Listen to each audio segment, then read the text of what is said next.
I was left alone, laying in complete darkness for some time. I tried looking around to see where I was, but couldn't make anything out. I was surrounded by the sounds of hundreds of horrifying screams and sadistic laughs. And then I heard a voice I had heard before.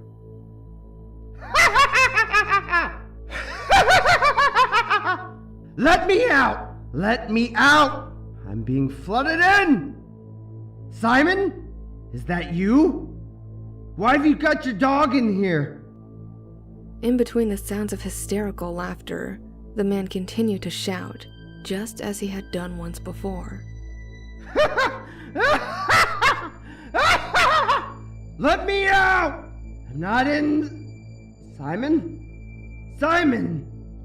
Shut the fuck up, I'm trying to speak to the doctor. It's not a pit bull, it's a staffy. I thought back to the night I spent in the cells as memories started coming back to me. I soon began to feel that familiar pain, as if somebody had stabbed a knife into my brain and began twisting it.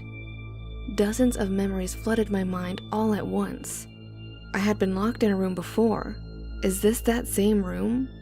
How long have I been here? Suddenly, I was hit with the most painful memory of all. My own mother kept me locked in that room for days, maybe even weeks. I lost all concept of time being in there. That was no way for a human to live. She deprived me of my humanity. I had nothing, just a bed and a pot to piss in. She had even put bars over my windows and had moved my light switch to outside my door so she could switch it on and off from outside my room without ever entering. How could my own mother do this to me?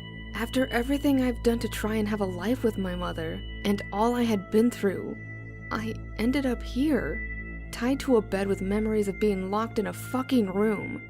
And none of it makes any sense. I suddenly heard a loud banging on what seemed to be a metal door. As it echoed through the room I was in, I laid there in silence as my heart began beating rapidly, feeling as though it was going to burst through my ribcage. That was when I was met by bright light as the whole room lit up. I was tied down to a hospital bed in a white-tiled room. A familiar face began walking towards me. "Help! Help!" I began to scream. "Please, God, help! Don't let him drown me!" I was overcome by the most intense feeling of fear I have ever experienced as the old man from the canal began walking towards the bed. Please, calm down. You have a visitor. You don't want to get all worked up now, do you? A visitor? I thought to myself. The old man stabbed a needle into my leg. Within seconds, my vision slightly blurred, and I began to feel a little lightheaded, and a sense of calmness came over me. The old man unstrapped me from the bed and placed me in a wheelchair. Come on now, your visitor awaits, he said, pushing the wheelchair out of the room. We exited into a long corridor, lined with doors on each side and signs hanging from the ceiling, though I couldn't make out what any of them said. I was left at a table in what I assumed was the visiting room when I heard a voice calling from behind me. "Alex! How are you feeling today?" Who are you?" I asked. "It's me. It's Mom." There I was, face to face with the woman I had tried so hard to meet. The woman who kept me locked up for who knows how long. The woman I no longer wanted in my life. Not here, at least. I knew there and then that I didn't want to stay in this dimension, but I didn't ever know where I was, let alone how I was going to get out of whatever fucked up situation I had gotten myself into this time. "Oh, what do you want?" I hissed. They finally said I could visit." They? Who's they? What do you mean visit? "You don't know where you are?" Of course I don't fucking know where I am. I woke up tied to a fucking bed, and the next thing I know, I'm being drugged up and wheeled out here to see you. And what makes you think I want to see you after what you've done to me? "What have I done, Alex?" My mother asked calmly. You know what you've done, don't play dumb. "Alex, I don't know what you think I've done, but..." No, don't lie to me, Mom. You kept me locked up in my room. You treat me like an animal. Everything I've done up to this point has been for you, Mom. And you locked me in my room, and then put me in this place. No, Alex, you're wrong. We didn't do anything to you. You were never locked in your room. You were in prison, and now you're in Broadmoor Hospital. Prison? Broadmoor? I spent one night in a holding cell. I was in for drunk and disorderly. And Broadmoor's a mental hospital. You ran over a little girl. You broke into Mrs. Darcy's house and beat her to death. You threw a woman down the stairs and you set fire to Amber Jackson's house, killing her whole family. You're not well, Alex. No, I didn't do any of those things. They all happened to you, Mom. They all happened in different dimensions. That's not true, Alex. You created this illusion that you were, what do you call it, jumping? To get to me, but I was always right here. No, Mom, you're wrong. Ask Ian, he knows. Oh, Alex, Ian doesn't exist. Ian was an imaginary friend you had when you were 5. You hadn't spoken about him in years. I just assumed you grew out of that phase. Ian's been my best friend my whole life. Ian Sindem? I've spoken with the doctor. Alex, your mind created him to tell you something was not right. Ian Sindem is an acronym for insane mind. Haven't they explained this to you already? I suddenly felt detached from my body, like a spectator watching some twisted horror movie. Nothing my mom was saying made any sense. But at the same time, it did. It was at that moment, the whole room went dead silent, and I heard a voice echoing around me. You alright, mate? So she's telling you I ain't real, eh? Ian, is what she's saying true? Is that why you know everything about my jumps? Is that why you got out of the passenger side of my car when you were driving? And Janice. She did try to tell you that nobody was there. To her, it just seemed like you were talking to yourself, mate. So, it's true then? You're not real? Well, that depends, doesn't it? I've been your best mate your whole life. I'm as real as you want me to be. But you're a figment of my imagination. You're not real, not really. As I said this, I turned to see him across the table where my mom was previously at. Real enough for you? Well, real or not, it's good to have one friendly face in this place, I guess, I thought to myself. So, how do I get out of this one then? I don't know, mate. Seems like you've really fucked yourself this time. So, what are you saying? There's no way out of it? What do I know? I'm just a figment of your imagination, remember? But, if everyone is somehow wrong, and dimensional jumping is real, you'll figure it out. You always do. Ian said, before another voice broke the surrounding silence. Alex, are you okay? Who are you talking to? My mother called out, and Ian disappeared, and my mom was once again sat across from me. What? I wasn't talking to anyone. You were talking to Ian, weren't you? Is he here now? My mother questioned, signaling the old man to come over. I no longer knew what was real and what wasn't. At that moment, the old man returned and said it was time to go for treatment. No, you've got this all wrong. I'm not crazy. Of course you're not. Sorry, Mrs. Clark, we must be leaving.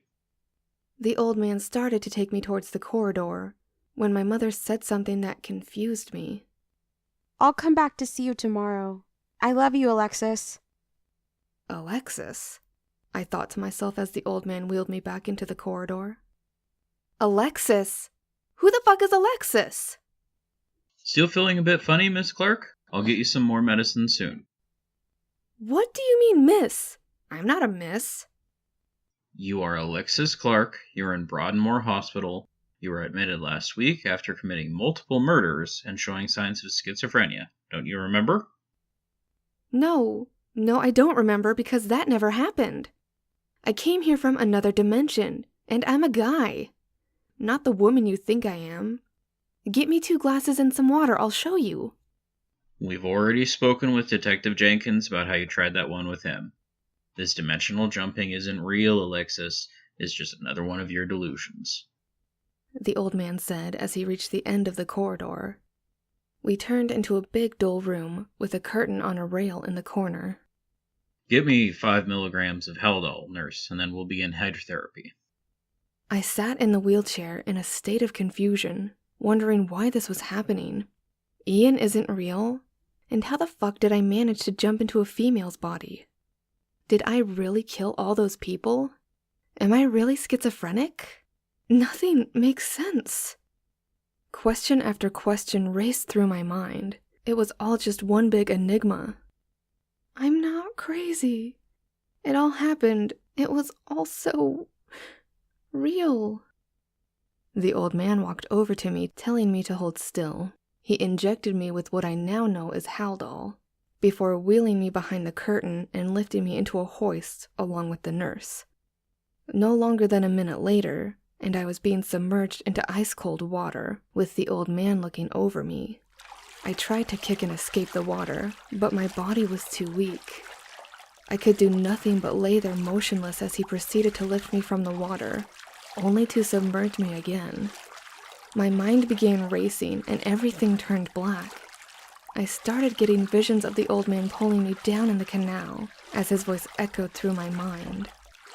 God can't save you now. I wanted to scream for help. I wanted to yell at them, telling them to stop, but I couldn't. I began seeing more images flashing in my mind, and as quick as they came, they left again. Fire. My mom laying in a pool of her own blood. Mrs. Darcy laying in that same spot. A little girl being crushed under the weight of my car. And then another voice echoed through my mind. Miss Clark. It was Detective Jenkins. Miss Clark. I began to let out a scream as my vision returned to normal. I was laying back in the bed I was previously tied to, with Detective Jenkins sitting at the side of my bed. Glad you're finally with us, Miss Clark. Do you know the trouble I had to go to just to track you down? Listen, Detective. You've got it all wrong. I shouldn't be here. Oh? And why is that then? I'm not crazy. I haven't killed anyone. I haven't killed anyone. I started to explain before the detective interrupted. Not even your poor mother? Of course, she doesn't know anything. Not here anyway. I laid there staring at the detective, not knowing what to say to him. How does he know? I thought to myself. You see, Miss Clark, I know everything. I know you killed your own mother in a hit and run. I also know you were the cause of your little sister burning down her home. I also know how to jump dimensions. What? How? This isn't possible. Think back to the interview room, Miss Clark. What did you tell me to do? Focus? Little did you know that performing your little trick and asking me to focus too would bring me with you. From there, it wasn't hard to view your browsing history once I had access to your computer and find out exactly what had happened, how you had done it, and how I could follow you. But, Detective, I tried to say before being interrupted again. No, Alex. I'm sorry. Alexis. No buts. You'll listen to me and focus on what I am saying this time. I have been chasing you for too long. It was only a matter of time before I figured out I could just jump to a dimension where I'd already caught you. After all, time travel is possible when jumping. And it was only a matter of time before I finally caught you. Time travel isn't possible with dimensional jumping. Oh, but it is. The same way you can occupy the same dimension as another version of yourself. But you already know that, don't you, Miss Clark? I began to laugh slightly at the detective's remark. You think you're so clever, don't you? And enough of this Miss Clark bullshit. We both know this isn't the real me. It worked, didn't it? I'll get out. I always find a way. Maybe so, but at what cost? Remember how you told me about realities colliding together? You jumped too often, and then to a dimension where there was already a version of yourself, and your realities began to collide. And in the process, things were getting a little mixed up, should we say? The blackouts, the static, the old man. You didn't research jumping properly, did you? Yes, dimensional jumping is real, but so is your condition. And it's all a result of your lack of knowledge and the mistakes you were making. How do you know all this? Research, Miss Clark.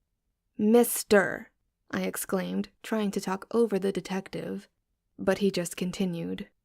It's my job to look into things thoroughly, and it's all because of your little parlor trick back in the station, and your lack of research is what got you where you are now. But I'm not insane! Actually, Miss Clark, you are. As I said, you didn't research jumping properly. You jumped too often in a short space of time, and that has had some negative side effects. Then the jump to a dimension where you already existed tipped the scale, so to speak, in turn causing you to develop schizophrenia.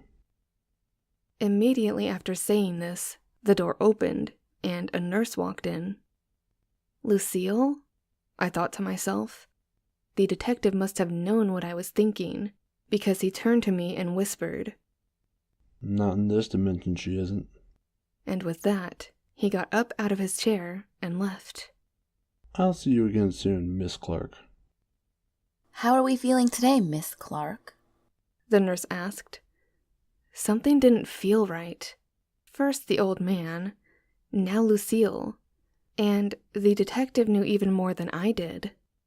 I didn't know if it was all a coincidence, or if the detective was right about me being ill and realities merging. Maybe the old man by the canal was a flash forward to this dimension. Maybe realities are colliding, and my Lucille and this Lucille are the same person. I'm not sure, Lucille. A little disorientated. How do you know my name? It is you. What do you mean? Oh, nothing, I said with a huge smile on my face. It was nice to finally see Lucille again, even if she didn't know me as anything more than a patient in this hellhole. Okay, Miss Clark. I was just stopping by to check on you before I clock off. Is there anything I can get you? Something to eat? Do you need your medicine? A glass of water?